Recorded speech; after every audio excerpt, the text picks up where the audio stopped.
Hello friends, ఈ వీడియోలో మా బుజ్జి గణపయ్యకి వినాయక చవితి పూజ ఎలా చేసుకున్నామో చెప్తాను.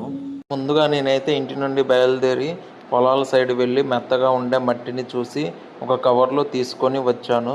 తీసుకువచ్చిన ఆ మెత్తని మట్టిని రైస్ కుక్కర్ బౌల్ తీసుకొని ఆ బౌల్లో వేసి వాటర్ పోసి బాగా నానబెట్టాను. నానబెట్టిన ఆ మట్టిని నేనైతే ఒక బౌల్లోకి తీసుకొని గణపతిని చేయటం మొదలుపెట్టాను.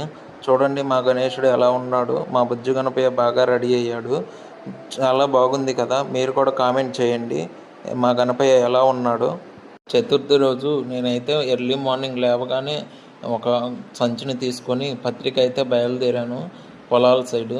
చాలా దూరం అయితే వెళ్ళి పత్రిని వెతికాను. వెతికి మరీ తీసుకొని వచ్చాను. తీసుకొని రాగానే ఆ పత్రిని దేవుడి ముందు పెట్టి బాగా రెడీ చేశాము. చూడండి, బుజ్జి గణపయ్య కోసమని మేము ఒక దోసకాయ, గరిక, యాపిల్ పండు మరియు దానిమ్మకాయలతో బాగా రెడీ చేశాము. బుజ్జి గణపయ్యకి దోసకాయ బాగా ఇష్టమని దోసకాయలు కూడా పెట్టాము, మామిడికాయలు కూడా పెట్టాము. తీసుకువచ్చిన ఆ పత్రికలు మొత్తము ఒక అరటి ఆకులో అయితే పెట్టేసి దేవుడి ముందు అయితే పెట్టాము. చూడండి, పత్రికలు చాలా బాగున్నాయి, చాలా పచ్చగా కూడా ఉన్నాయి. పత్రికతో పాటు తులసి ఆకులు కూడా తీసుకొని వచ్చాను. చూడండి మా బుజ్జి గణపయ్యని ఎలా రెడీ చేసామో పువ్వులతో.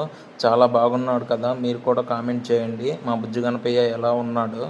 తర్వాత బుజ్జి గణపయ్యకి నైవేద్యం కోసమని మేము నైవేద్యాలు రెడీ చేసాము.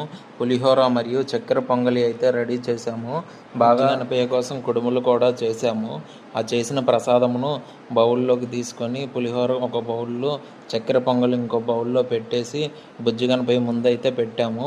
ఆ తర్వాత మేము పూజ కోసము దీపమునైతే వెలిగించాము. అగరబత్తీలు కూడా వెలిగించుకొని మా బుజ్జి గణపయ్యకి అయితే పూజను స్టార్ట్ చేశాము. పూజ చేస్తూ ఉండగా మేము గణపతి కోసమని అష్టోత్తర శతనామావళి కూడా చదువుకున్నాము. ఆ తర్వాత విఘ్నేశ్వర షోడశ నామావళి కూడా చదువుకున్నాము. తర్వాత కొబ్బరికాయ కొట్టి హారతి ఇచ్చి మేమైతే పూజ కంప్లీట్ చేసుకున్నాము. మీరు కూడా కామెంట్ చేయండి మీ ఇంట్లో పూజ ఎలా చేసుకున్నారో. అందరికీ వినాయక చవితి శుభాకాంక్షలు.